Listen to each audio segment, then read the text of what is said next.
वय 22, राहणार श्रीरामपूर. आणि पूर्ण नाव संपूर्ण? वडीत के विजू नानासाहेब.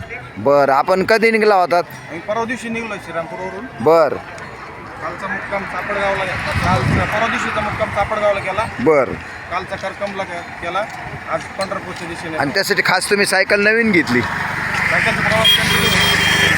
आणि मागे झेंडा आहे आणि नित्याचं साहित्य आपण या ठिकाणी घेतलं आणि सायकलवर नावसुद्धा आहे. पहा, आपण पाहू शकता, वडीतके प्रतीक नानासाहेब, कळनिंब, श्रीरामपूरवरनं प्रवास आहे. आता आपण पंढरीच्या चंद्रभागेत जाणार का? चंद्रभागेत स्नान करणार. हो. एकादशीसाठी पंढरपूरमध्ये थांबणार. हो. तिथून पुढचा प्रवास आळंदी देऊ करून मार्गे घरी जाणार. असं असं असं असं आळंदी, देऊ देहू आणि मार्गे घरी.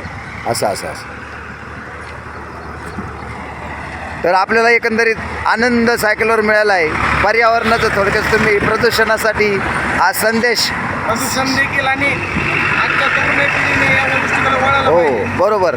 आजची तरुण पिढी ज्या अर्थे या संप्रदायापासून लांब होत चालली, हो, या गोष्टीचं थोडं भान असलं पाहिजे. या गोष्टीशिवाय आपल्या जीवनात काहीच नाही. बरोबर. याचं ध्यान नसलं तर आपल्याला बाकी काहीच करता येणार नाही. तुमचं पहिला विनंती आहे, शिक्षण काय तुमचं? BHMS फायनल इयरला आहे. वा वा वा वा, धन्यवाद, आभारी आहोत. तुम्ही आम्हाला मुलाखत दिली. जय जय रामकृष्ण हरी. अभंग ज्योती यूट्यूब चॅनलद्वारे या ठिकाणी आपण पाहत आहात की त्यांचा हा प्रवास सुखकर हो आणि पांडुरंगाच्या चरणी त्यांना लाख लाख शुभेच्छा.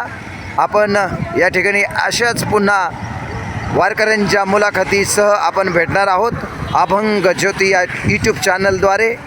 जय जय रामकृष्ण हरी. जय जय रामकृष्ण हरी. जय जय रामकृष्ण हरी.